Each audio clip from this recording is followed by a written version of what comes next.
know that we are in a break. There we go. Okay. All right. So we have some folks who turned on their video cameras. I know that we all want to see your bright smiley faces. All right. Throughout this session, I encourage everyone to type your questions into the chat. We'll answer as many questions as we can, starting around 11:15 or so. Since 2013, almost 9 years ago, I photographed each and every TEDx Charlottesville event. And every TEDx Charlottesville consists of approximately 22 speakers for this 1 day a year event that occurs at the Paramount Theater in Charlottesville, Virginia. Each and every time, without fail, I marvel at how confident, how poised, and how in the moment each speaker is while they share their idea worth spreading to a live audience of 1,000 people that they don't know. Fellow Toastmasters, think about you being on the stage talking, sharing your idea to 1,000 people in a live audience. So if you're like me as a Toastmaster, I mentally count the ums, the ahs, you knows, the likes, and all those filler words. And each and every time there are none from these speakers. Fellow Toastmasters and guests, we are in for a treat today. Not only do we have a communications and presence coach from TEDx Charlottesville, but we have the lead communications and presence coach from TEDx Charlottesville. Kate Bennis is a professional actor and clinical social worker who draws from the skills and techniques from theater, therapeutic training, and years of experience to give her clients everything they need to communicate as their fullest, most perfectly imperfect selves. As the lead coach for TEDx Charlottesville, Kate coached dozens of speakers and overseen the coaching for over 80 TED Talks. While with the Ariel Group, Kate delivered trainings throughout the world, developed training curricula, and served as Director of Outreach. Ladies and gentlemen, fellow Toastmasters and guests, please join me in a big American Sign Language applause for Kate Bennis. Thank you, guys. Thank you, Edmund. Thank you so much. I want to give a big shout out to Edmund Joe. If you guys don't know this, he is an extraordinary photographer. And every single person who works at TEDx, if you're not in the main office, is a volunteer. I'm a volunteer. The whole team is a volunteer. And Edmund would drive in and volunteer 2 days. Were you there just one full day, right? One full day, and do the most extraordinary photographs and then let us have them to use on our website. I use them on my website. If you go to my website, you'll see lots of the photographs are by Edmund Joe. So my huge thanks to the talent and generosity of Edmund Joe to begin. I'm so grateful. Thank you. I grew up in a very strange and wonderful household. I grew up sitting under the table, under the dinner table, late at night, watching the legs all around me and listening to the conversation. I grew up sitting in my father's lap and falling asleep or pretending to fall asleep as people spoke.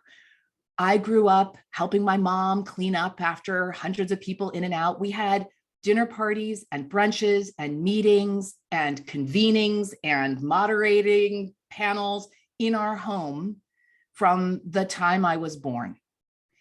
And that meant that there was a little bit of chaos, not a lot of structure, no family dinners.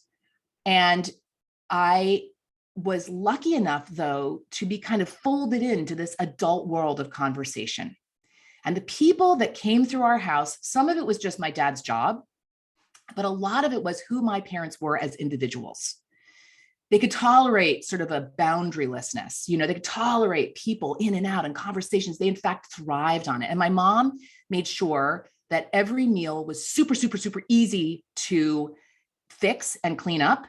People told stories of, chili and champagne in plastic cups. So there were no, dishes to wash or forks to use or anything. Like, she just made everything super easy, big loaves of bread that people would tear with their hands.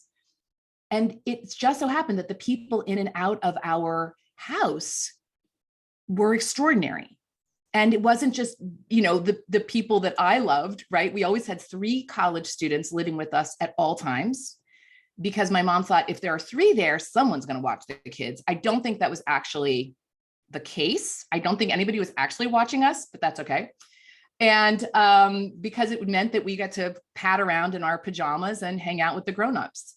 So some of the strange and wonderful people that came through, I remember being in 1968.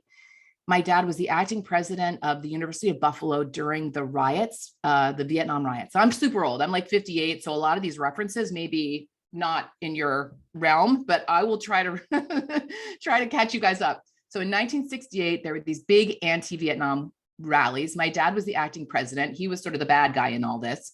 But instead of running away from the conflict, my dad invited all the student groups into our home for a meeting.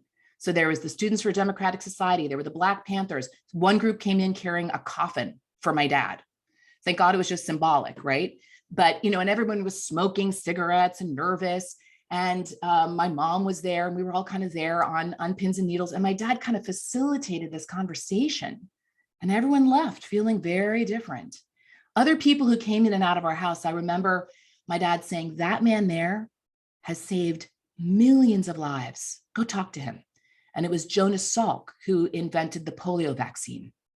Another one was, I came down in my little flannel nightgown to, see what I could scrounge for dinner, because I never got to eat first. The guests always got the food. So I came down to scrounge in the kitchen, and this woman flounces up to me with her like fancy hairdo and her little blue chiffon gown and her little high heels, click, click, click, click, click. And she says, Katie, tell me all about you, right? And her name was Epi Lederer, otherwise known as Ann Landers, who was a very famous advice columnist. And of course, then she proceeded to give advice to my dad about speaking, and I use that advice all the time.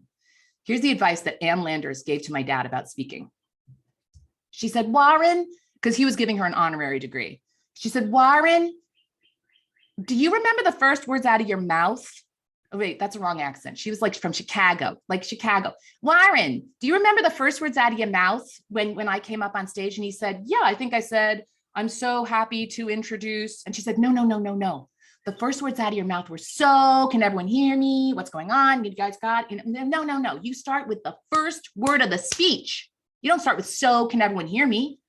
It was a really interesting moment, right? So that was Ann Landers. Who else? There was a party, I remember, that a guy named Timothy Leary, I don't know if you guys remember, he was like in the 60s. He was a guy who was at MIT and started doing a lot of LSD, right? So Timothy Leary and Famous Amos of the cookie place crashed a party at one point. There were people in and out all the time.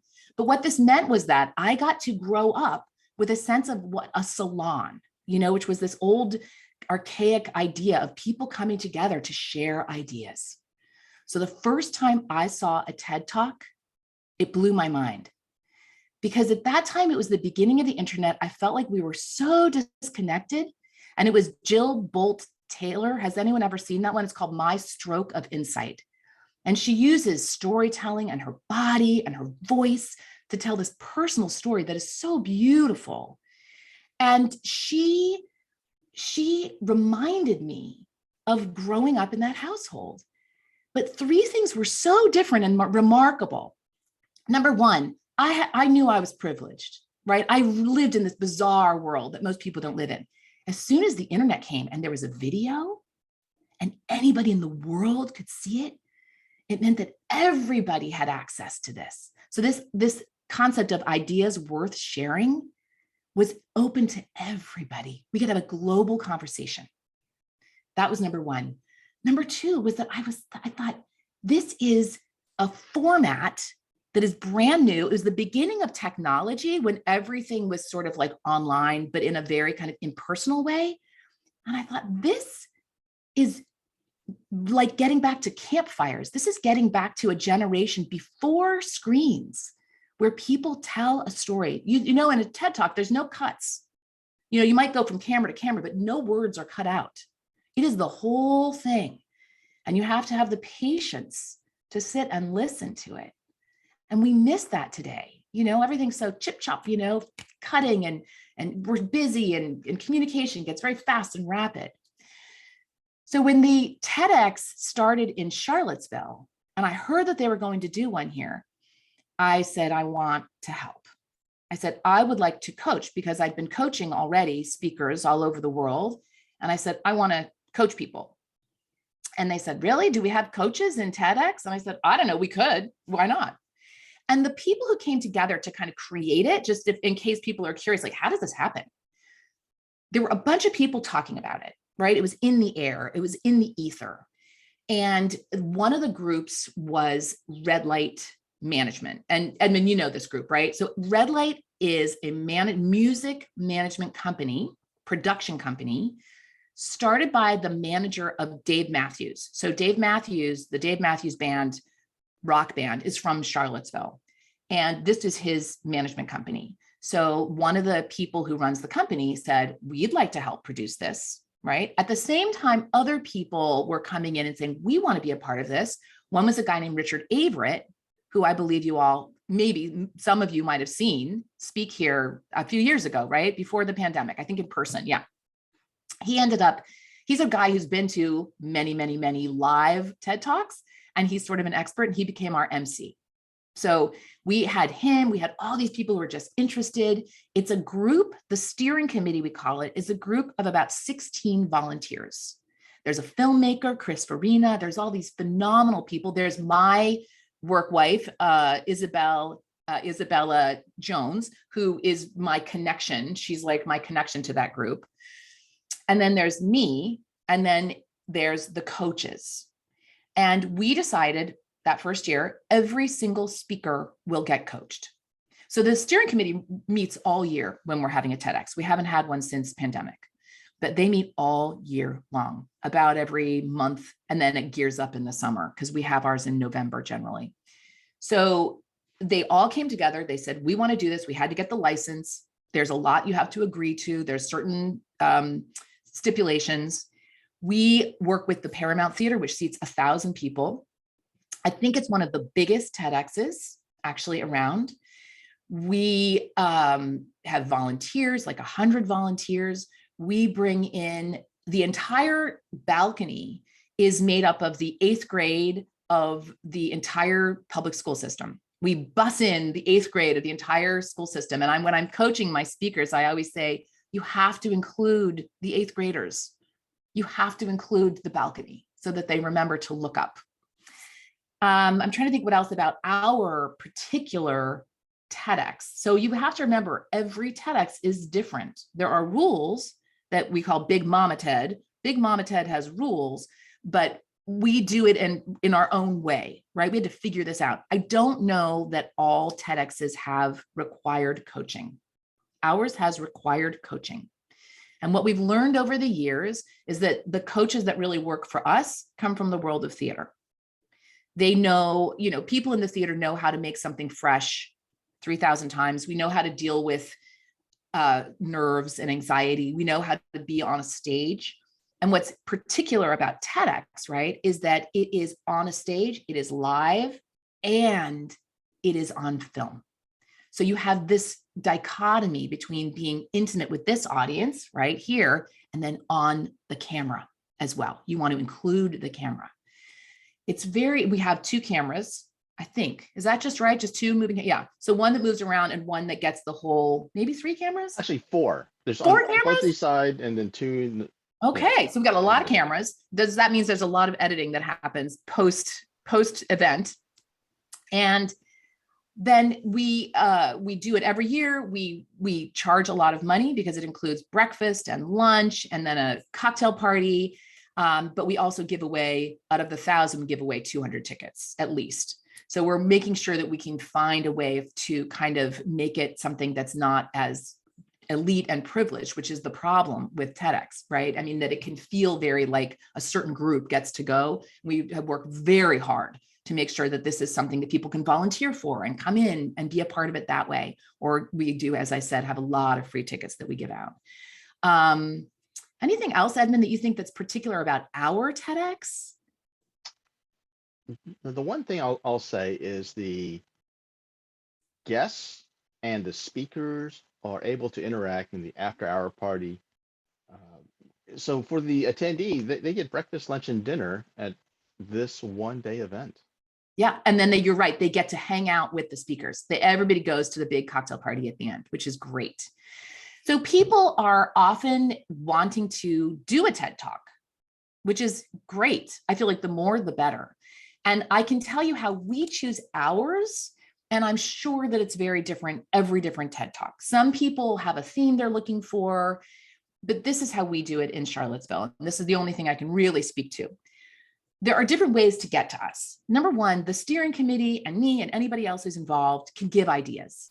They can say, oh, I just read an article about a Baptist preacher in Texas who has gone viral because he is inviting transgender people into his church. And the article that he wrote about that has gone viral. Let's try to get him. So sometimes it's just things we hear about or a piece of technology and we say, oh my goodness, let's try to get that person.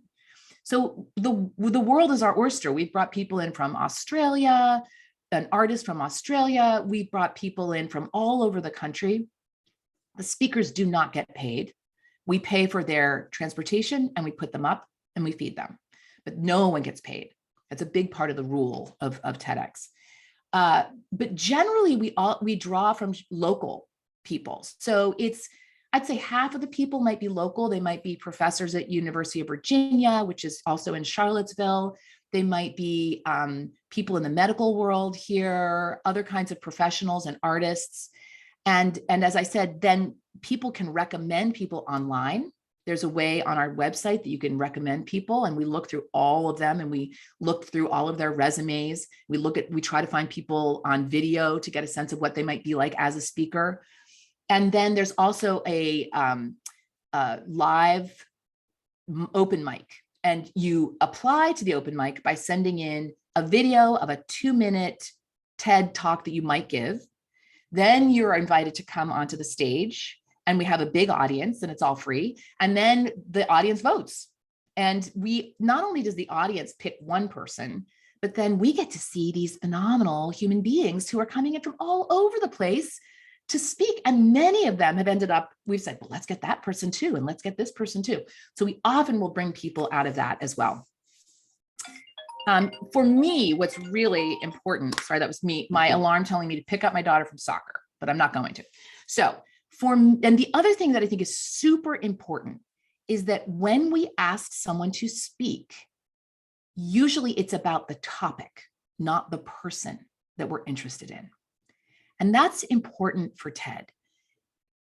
There can be sort of personal stories that really are important and interesting, and we always encourage stories to be a part of it, but we're really interested in the work. So if you think of that Jill Bolt Taylor TED Talk, it's a personal story. She has a stroke, but she also is a scientist who studies the brain and analyzes and learns from this experience.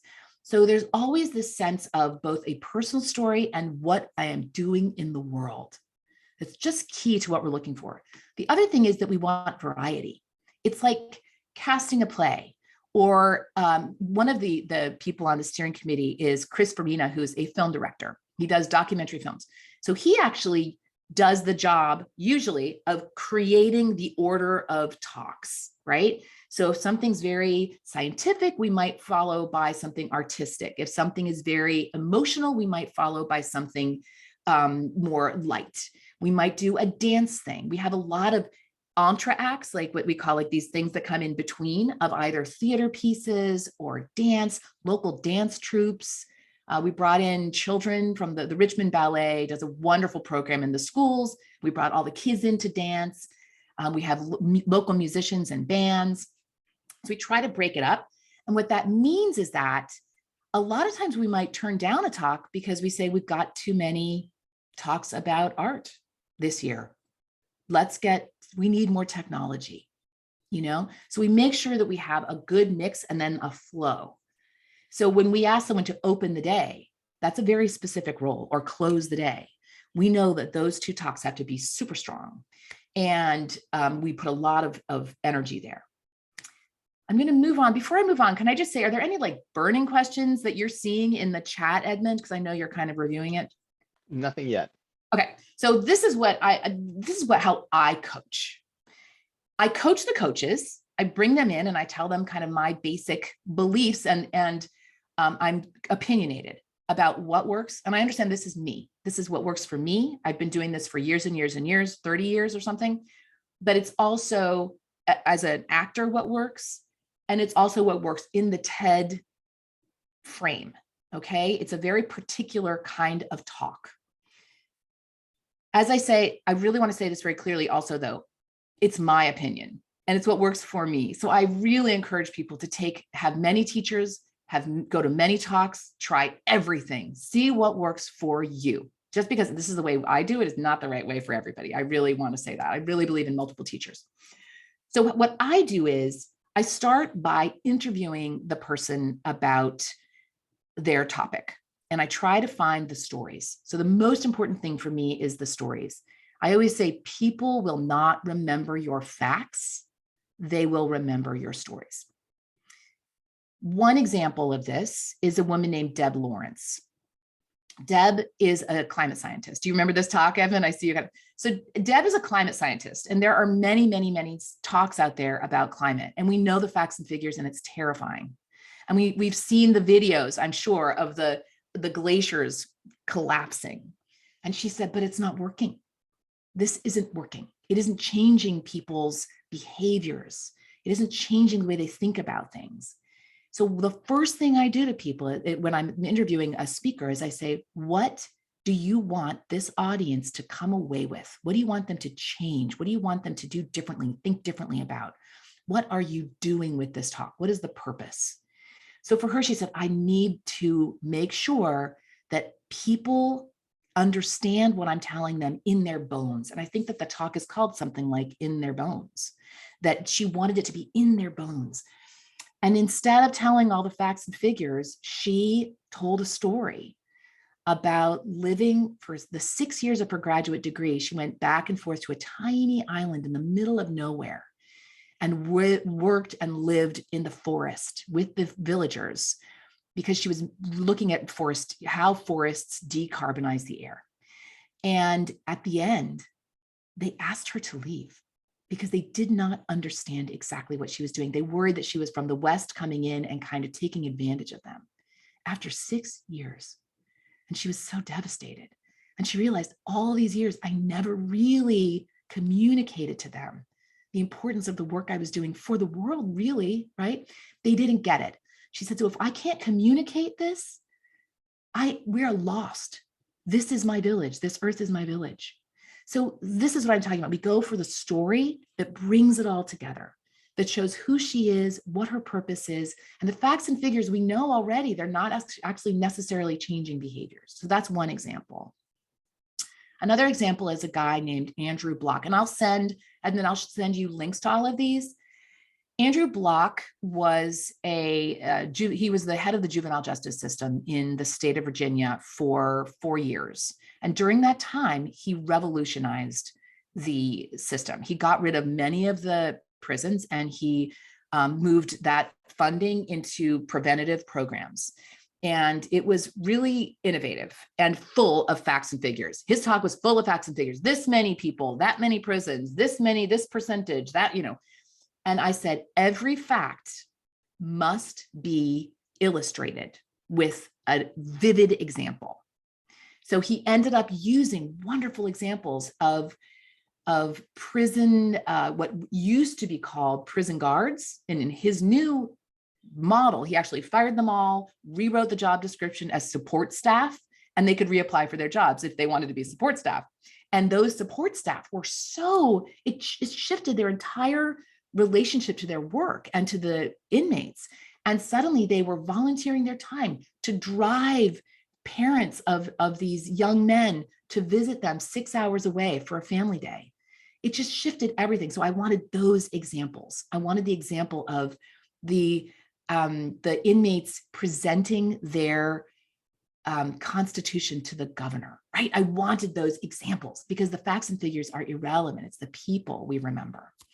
I'm trying to think of other great examples. Oh, here's another one, slides. So these are things that are my opinion, okay? So Jill Bolt-Taylor, I think, has some slides. She also has some props. I love props. I don't love slides. Sometimes you need to see a slide. So these are the people who I'm allowed to use slides. I'm very picky about it. Amy Vitale, who is a wonderful photographer, Edmund knows. She's a National Geographic photographer. She can use slides. A man named Thomas Woltz, who is a landscape architect. He can use slides. People who are artists can use slides. People who, here's an example of a guy he's a neuroscientist. He's like, I'm going to use slides, but my slides are great because there's no words on them. I said, what are the slides? And he said, well, I'm going to show hands holding. I said, but your story is so beautiful. And you are such a good storyteller and you illustrate the hands holding. Why do you need to have a slide?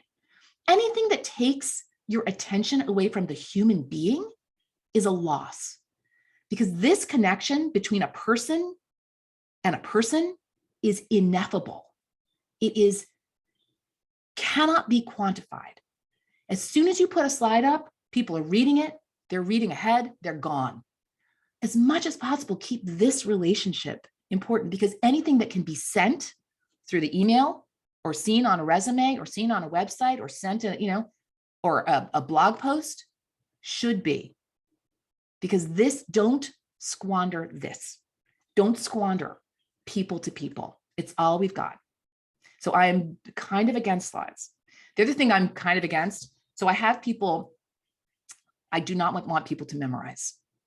This is me. It's 18 minutes. We actually in a TEDx go down to maybe, I think the shortest might be 5 or 8 minutes, but the big ones are 18 minutes. No memorization, except this is what I want you to memorize: your opening line, your closing line, and I want you to know what you're going to say. So the opening line is key. There's a million reasons to memorize and craft a beautiful opening line. It's the hook. It's the vertical takeoff. It's when people are the most nervous and they don't know what to say. Think of how many talks begin with "so." Is that because that's a choice? Or is that because we are meandering into the talk? So, okay, hi, right? So what I had people do is I separate the "thank you so much for introducing me," pause, breath, vertical takeoff. And I want the same thing at the end. So the end is like a gymnast, boom. You hit that ending, and then I want a pause and a breath.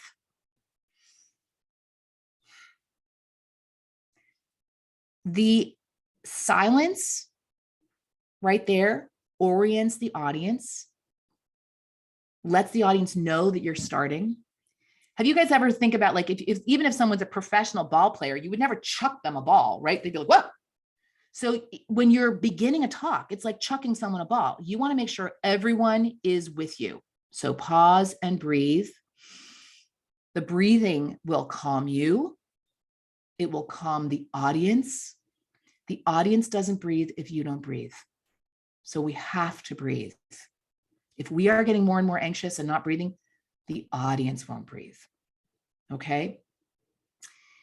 I did a play a while ago where during the tech week, the artistic director came to watch a run and she said, oh, by the way, Kate, nobody listens to the first minute and a half of any play because they're, closing their programs and getting their candy out and turning off their phones. They just don't listen. And I was like, because the opening line of this play tells the whole story. It was so important. I was playing a woman scientist who studies early onset dementia, who has early onset dementia. And the first line was, the first glimmer of it came on a Friday. That line sets up the whole play, and everyone was going to hear that line. So I came out onto the stage and I waited and I looked and I made sure everybody was with me. The first glimmer of it came on a Friday, right? Everybody has to hear that line. So that I also like that at the end. It's not only because we're editing, but it's because you just have to hold the space. And I'm sure you guys have seen many, many, many speakers who do a beautiful landing and they're at the end, right? And then they go, and they're still on stage. So that kind of undermines everything that's come before it. So that beginning and ending are very important. The other piece of that, and that's why you also memorize that opening and memorize that closing.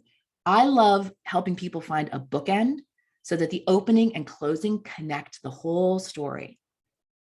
Here's an example with Amy Vitale.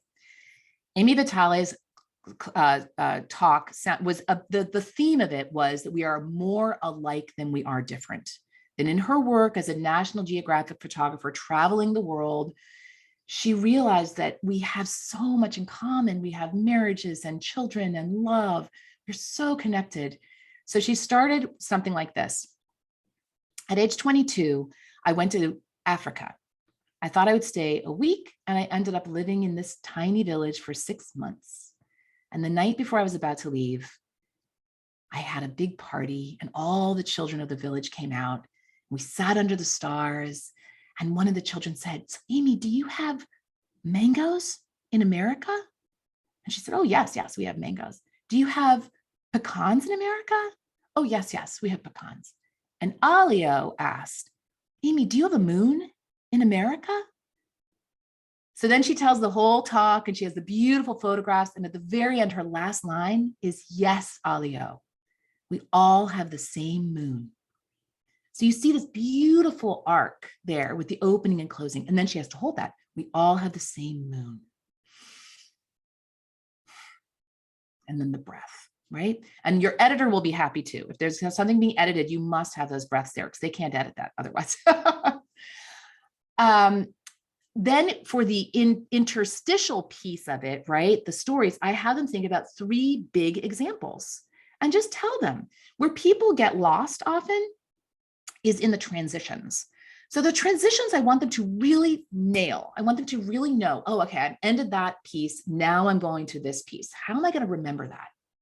That piece there is like, you want that to be almost like scar tissue, that remembering, how do I get from A to B to get down to the next point, right? That's interesting. And it's not, as I say, it's not memorized, it's knowing. How do I go from A to B? That's an important piece. That's usually where people forget what they want to say. Here's a trick. If you forget what you are going to say, repeat what you just said in a different way, and it will come to you. Take a breath, allow for silence, and say it a different way. And then it almost always just comes back into your mind. And that breath is fine. I like to see speakers think, because it on stage to try to get the right word, because it reminds me that they're in the moment and it makes it feel like they're making it up. What I do not like to see is a memorized speech, because memorized speeches, most people, and listen, I'm a professional actor. Even professional actors can sound memorized. We can tell when they're speaking and when they're doing something by rote, right? There's something you could sort of the same if you can hear something read. It has, what makes it distinctive is that it has a very regular cadence, okay? So things that are really alive and fresh are jagged. Our speech and our intonation and our speed takes all these rapid turns. We can be soft, we can be loud. So for me, I'm not one of those people, because I'm a method actor who works from the outside in. I work from the inside out. Now, sometimes I want to work from the outside in. I'm like, you just got to stand up straight. That's the outside in. You just got to like look at the audience, right? Look at the audience. How I like to do that is translate it into intention. My intention is to include. If my intention is to include, I will remember to look up into the dark, way back corners of the theater.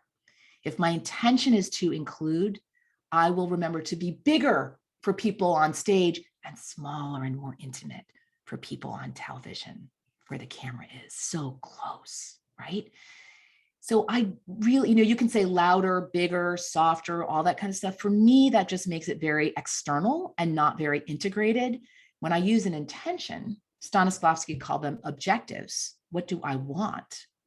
It creates this more holistic and freer way of communicating. When Edmund introduced me and he said, I want people to be their imperfect selves, I really mean that. To me, people who are too polished feel, I can put me to sleep. They can have that cadence, it can feel memorized. And instead of relating to the audience and having my intention be to connect to you guys, my intention is going to be to remember the next word or the beautiful phrase I wrote, which is all about me. So, which brings me to this idea of intention. Hey, Edmund, I'm going to ask you to watch the clock. How are we doing? 11:02. Awesome. So you're going to give me a heads up because I can just talk and talk and talk. Okay. So intention. Intention is a big part of my work.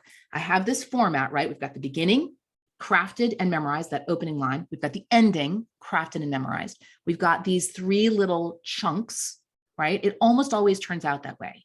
It's 5 pieces, right? Like all papers we learned to write in high school, like all theater. Even a 1-act play really has an opening, a closing, and 3 little parts. Everything in art kind of can fill in that way. It's very interesting. And when I work with people, as I said, the first thing I say is, what do you want from the audience? What do you want them to take away from this, to learn, to change their thinking about, to take action on? Why are you doing this talk? So intention is a verb. It's to blank. It's a verb. It 100% has to do with the audience. It is 100% a gift. If it's something about me, it doesn't work. Okay, that's a boomerang. Anything that puts its attention back on me doesn't work. And number 3, it is framed in the positive. And number 4, it is juicy. All right, so I'm going to show you some examples of what I mean. And what's interesting to me is when the objective is super clear, a lot of other stuff takes care of itself. We suddenly remember how to gesture. We suddenly remember how to stand. We suddenly remember how to have eye contact. We suddenly remember all of these things. So it's a very powerful thing. It aligns us. It gives congruence to our communication. Because as we know, what we're saying is one part, right? But if you're not saying it in a way that is congruent with the message, you're giving a double meaning. Here's some examples. I can say, I'm very excited to be here. Right? So the text is, I'm very excited to be here, but there's no congruence in my behavior or in my expression, right? Another example is, I'm really happy, right? I'm really happy, which can feel very kind of anxious, actually. That doesn't feel happy to me. That feels anxious. So we want to make sure that intention helps us align and animate in a congruent way. So here's an example. I'm going to use Shakespeare. The reason I use Shakespeare is because it is such an archaic language. We know Shakespeare's a great writer. We can just say that. Can we just say he's a great writer? A lot of people have fallen asleep, myself included, during productions of Shakespeare. Why? The text is phenomenal, no doubt about it. Why are we falling asleep in Shakespeare?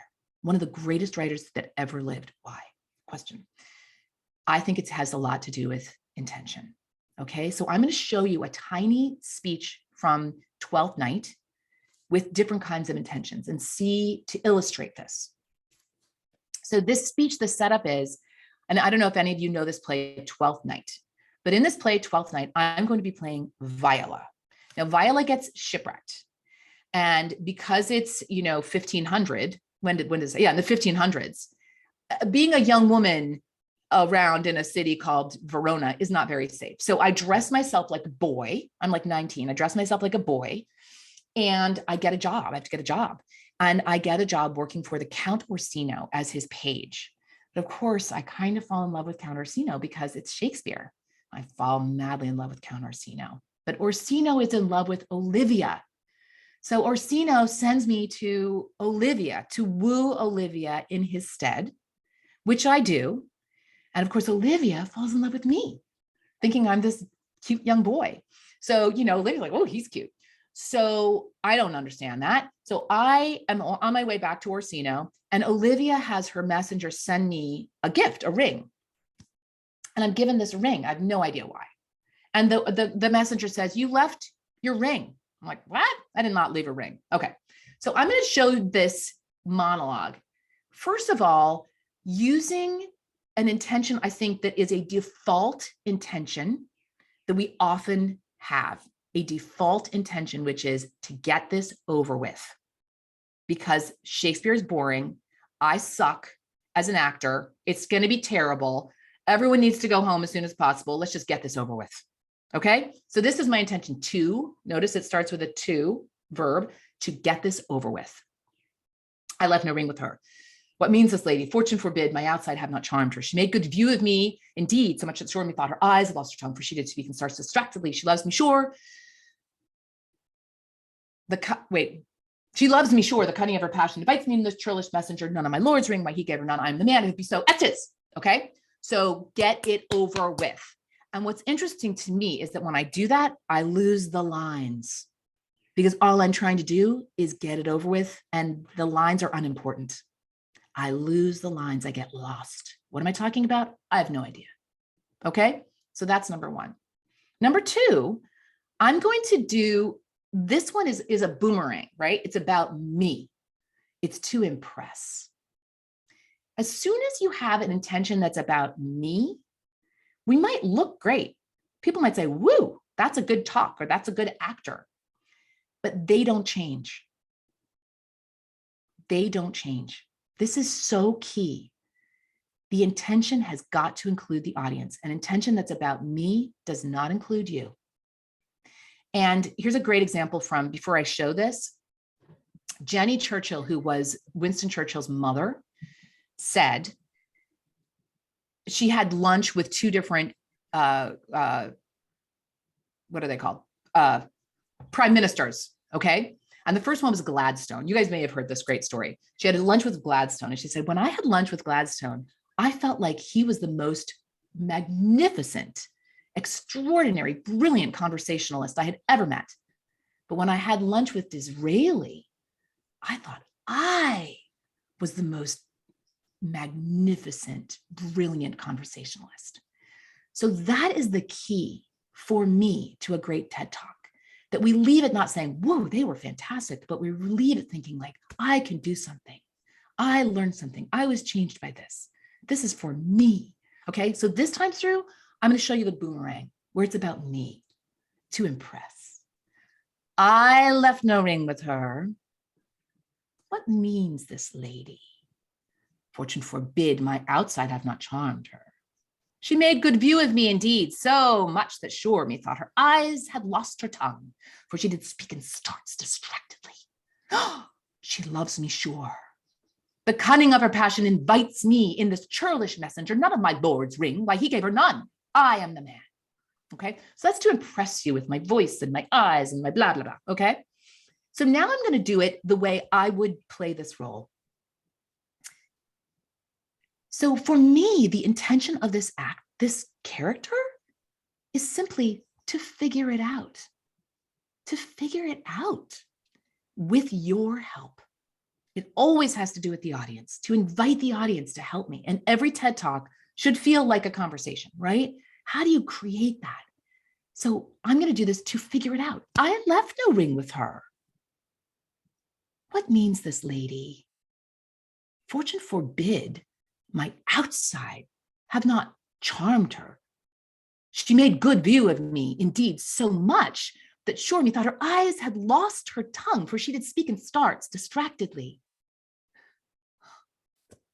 She loves me. Sure.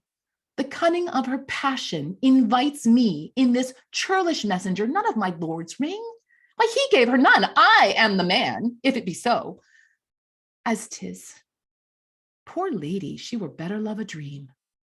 Okay, so do you see the difference, how it shifts from me?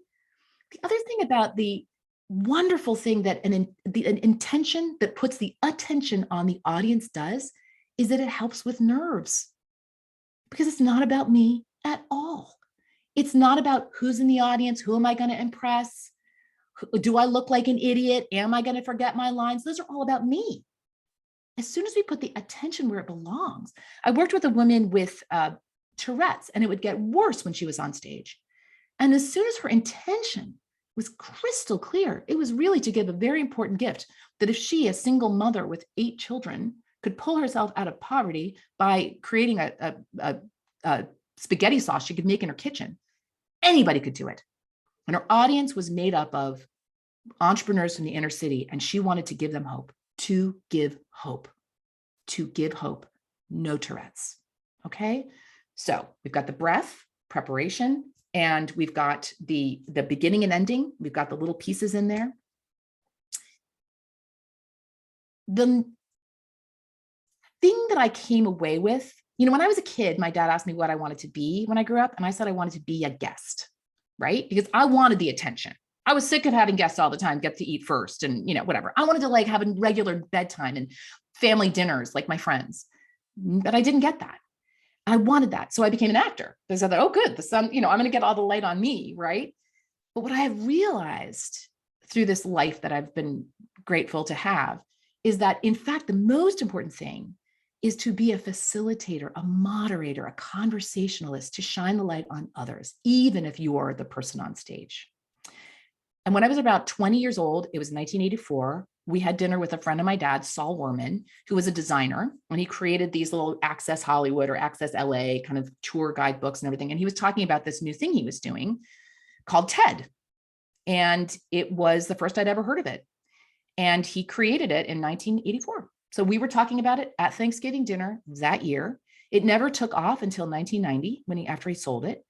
But it reminded me that this is all the same thing. This is all the same thing. We are sharing conversations, and we are grateful to have them. Thank you. Thank you so much, Kate. It is now time for your questions. And so I'm not seeing any questions on the greater Zoom chat, but I'll start off with a question for Kate. If there is a member of this audience that believes that they have an idea worth sharing, where do they go from here? Well, I would look around for local TEDx's and see every TEDx is going to have a different way in, right? I would think about your idea in terms of how it helps others. That's a big piece. It's got to help other people. That's the most important thing, right? So focus on, there's a wonderful guy named Charles Handy, he was like a kind of business guru, and he was working on a book. And I said, what's your book about? He said, it's for my grandchildren. I said, what do you want to tell them? And he said, to do what they do best, to the best of their ability, for the good of others. So it's that piece, for the good of others. So the first thing to think about is, how does this benefit others? What can they learn from this, right? And then you can make a tiny 2-minute, like little, snippet on video and send it around. I'm not sure how other TEDx talks populate, but send it around, see what's out there, see what they're looking for, okay? The other piece is, I think, to not get too hooked on TEDx or TED. There are a million wonderful places. Like Saul Werman, who started TED, now has the Nantucket Festival, which is a whole different one. There's a million of these places out there. They're populating everywhere, and they're very exciting. So don't get worried about making it on, the TED stage. I would just say, experience is great. The more times you do it, the better. Try everything. Say yes to every opportunity to to give a speech. Just keep doing it, because work breeds work, right? And don't get too hooked on the brand name of TED. Anything, does that, yeah. Thank you, Kate. Next question is, what's the most challenging thing about being bold and being a speaker? Oh gosh, that's a great question. Okay. This is a message that I really believe. So as I talked about earlier, there are people who do it right? They do it right. And as an actor, the people who did it right were great in high school. They got every lead role. They were pretty good in college. They were great on soap operas, but they were not great actors. People who do it right are kind of boring. The people who are unexpected, that's bold. To let it be truly yourself within the confines of what is appropriate. And how you figure out what is appropriate is, what is my role? What is the context? And what is my intention? So you don't have to worry about being inappropriate if you have those three things right there. You can be really authentic, but I would invite that boldness to be wacky, quirky, extraordinary, brave, courageous, right? That is in fact what keeps us listening. To use silence, to forget where you're going. All of these things remind us that we are humans and we're watching live theater or live talks, and that is riveting. So allow all of that in. Does that help? Thank you, Kate. Kind of along that same lines, are there subjects that are better received by TED organizers, or are there subjects that should be off limits? We love work. So we love what people are creating in the world. And we're less inclined to invite people who have a personal story. As I said, we use the personal story to tell the work story, right? So when we're looking for what are people doing in the world, we're really focused on that. We have a hard time finding technology, just for whatever reason. We have great coaches, so we don't worry so much about how good are they on stage, right? We can work with anybody. And just so you know, like I start working with people sometimes in June for a November talk. Like there's a lot of work that goes into this. I'm a big believer in rehearsal. Mark Twain said, actors are the only people who spend 3 weeks to look spontaneous. Anybody who says you don't need to rehearse because we want to keep it fresh, we say you haven't gone far enough. You have not rehearsed far enough, because it always has to go through that awkward stage before it becomes alive. Okay, what else? Let's see.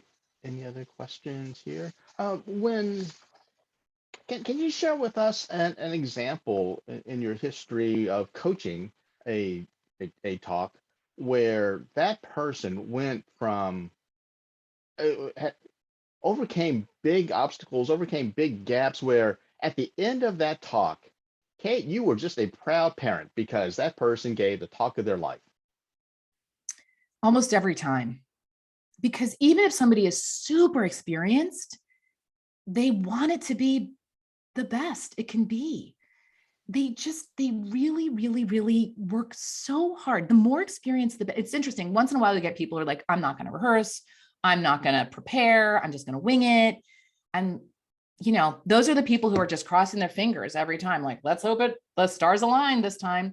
The people who are really invested and have a lot of experience always say, yes, thank you so much for the coaching. So I would say, honestly, I've been proud of every single one of them. The ones that have been challenging for me are the people who think they don't need it. The other thing is, I don't really like people to have a teleprompter. I don't. And I tell them they can't have one. Once I just said, you can really kind of, but then they're reading a slide rather than being with the audience, right? And with all the preparation, they should be able to do that. So I did have one who at the last minute said he heard that somebody else had a teleprompter from one of the other talks that I didn't do. And so he was like, I want all my text up there. And then that didn't work, So as much as you can take yourself away from the technology, I know I'm just kind of going off in another direction, but I think it's important to remember that the preparation is what makes all of them great. And the ones who don't prepare are less likely to succeed. Then you're kind of like, it's luck. Yeah. Thank you, Kate. I have a question. Yes, Minky. This is a personal one. What was it like being an experienced speaker in your mind? Yeah. One of the people I'm working with now, it's not for TED, but he is a journalist. So he's used to writing, and he had a book coming out, and it was coming out in September. And I said, so why don't we start working together in August? And he said, I'm really inexperienced. I'm terrified. I want to start now. So we started working so far in advance, and we still work together for every event. And it's almost like he just needs a thought partner. He's super talented. His writing is super talented. He's got an important story to tell, but he just knew himself. He knew he needed more rehearsal, more preparation. And that's really, I have to tell you the honest truth, so much of this is just by doing it again and again and again. Say yes to every opportunity and remember to breathe. I'm going to send you guys something called Extreme Preparation, right? It's a document that I give to a lot of my people, because the more you prepare, and preparation for me includes everything from what you're going to wear to what you're going to say and everything in between, okay? The more you are prepared, the less likely you are to get thrown by things when like the mic doesn't work or whatever, right? Or you forget a line. So preparation is like 95% of the time and energy and effort. And it's all logistics, right? I want people to be done, cooked 24 hours before any event. That means I don't want them rehearsing. I don't want them worrying or adding things or changing things 24 hours before the event. Your job then is to review it quickly, not say it out loud, hydrate, sleep, eat like an athlete, which means like protein, like 2 hours in advance, and that's it. But remember to have lots of water. So that's how I like to front load the work, because then you can just take care of yourself.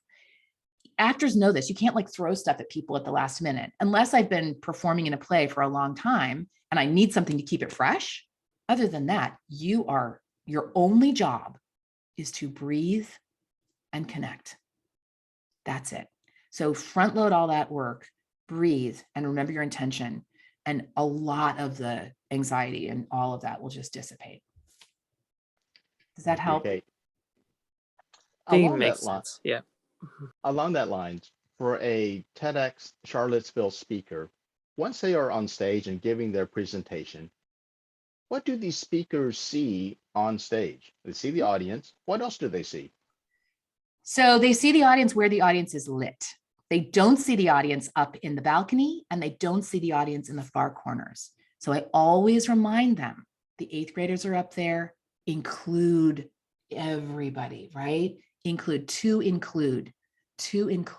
So that's number one. They might see people in the wings. They will definitely see cameras on stage, which can be, and Edmund knows this, can be distracting. There was one person who didn't know the cameras were going to be there, and it distracted her very much. So we try in the day beforehand to do the tech run where they see everything that's going to happen. They know the light cue, they know how the microphone works. We do a tech rehearsal where everyone is required to say their entire talk. And in fact, when somebody said, no, I'm just going to wing it, we said, then you're not doing your talk. We instead had him interviewed because we couldn't risk it. Like, we are responsible for the shape of the day. And if somebody won't put the work in, or is, we can't chance it. We have to hold a certain level of quality for the audience. Yeah. So they're seeing Edmund clicking away on the steps over there, right? Yeah. There's these little steps that go to the backstage, and Edmund's often there kind of running around. Yeah. Great. Thank you, Kate. For the TED coaching process, is part of it voice coaching or vocal training involved, or is it more of content and delivery? So I really love to work with vocal variety. And again, intention can help a lot with that. So rather than saying louder, softer, faster, slower, there's a saying in amateur theater that the directors always say louder, faster, funnier, right? Which is sort of externally based product. And how I like to work is more internal, because I think it gives a more natural and authentic and organic talk. So what I would say is, if I'm finding somebody being limited in their speech, in rehearsal, we will do stretching, right? We'll do vocal exercises, we'll do breathing exercises. How I think of rehearsal is that you're doing quirky, weird, awful, strange, like stretching a rubber band, so that when you're on stage, you don't have to think about it. It's done, you've rehearsed it, it's integrated, and you can let it go. And then that actually stays, then you'll have a lot more vocal variety. Okay. All right, thank you. And one last question somebody had asked about what you feel about memorizing. So if someone comes into you and they've memorized their presentation, how do you wean them away from memorizing so they sound fresh? Yeah, people are very wedded to their words. And that means that when they get up on stage, they're going to be loving their words more than connecting to the audience. They're going to be wanting to remember that beautiful phrase, that beautiful word. They're going to be crafting it. You know what I mean? They're in their heads. Actors, as I said earlier, it takes a long time for actors to sound like they're not acting. And in fact, you can walk by any rehearsal studio and you can hear them talking to the director, to hear them talking to the actors, and then they're acting, right? You could hear the difference. And I worked with a brilliant acting teacher named Seth Barish, who had us slip in. He had us just talk to the other actor on stage and then start the scene. And if the audience could tell when the scene started, we had to start again. So there's this sense of keeping it really, making memorized language so real. It is very hard. I want to say this. It takes actors years of experience and practice and learning and education, and still we don't do it well. So I say, so why try? Don't memorize. It will sound memorized. Now, there, as I said, though, I want you the opening line and the closing line. I will say there are exceptions. If someone is a spoken word artist, if that is poetry, memorize. If someone is, like, we had somebody who had his coach sit in the audience, he wanted to memorize. He's a wonderful TED Talk. He's a photographer and a war journalist who fought in the war. So it was very personal to him. He must have suffered greatly to be able to tell the story. And he said, I don't think I can just tell it unless I've memorized it. So we had his coach, because we want to support him in what will work for him. We had his coach literally sit in the front row. And if ever he lost a line, she would mouth it to him and he would begin again, because we wanted to take care of him. The most important thing was to take care of him. And for him, he's a journalist, he's a writer, the words mattered, the exact words matter. So there are exceptions. There are exceptions, and we will make it work. But most of the time, and his talk is riveting, but most of the time we prefer not. Thank you so much, Kate. Ladies and gentlemen, that's all the time that we have for this session. I ask everyone to turn on their video camera, unmute themselves, and just join me in a big round of applause for Kate Bennis. Thank you. Yay. Thank you. Excellent. Excellent. Take good care. Everybody, thank you so much. And we will resume at 1 o'clock with the 10-year anniversary. So enjoy your lunch, and we'll see you back at 1 o'clock. Kate, how will we get the handout that you mentioned? I can answer the extreme preparation. I'm going to send everything that I mentioned to Edmund, and I'll have him send it to you guys. Okay. right. And I'll have the list of everyone who joined this session. So that's how we will know to send that out. Thanks so much to All right, both of bye, you. you guys. Have a great Have a great day. Thank you so much. Appreciate it. Thank you. Thank Learn a lot. you.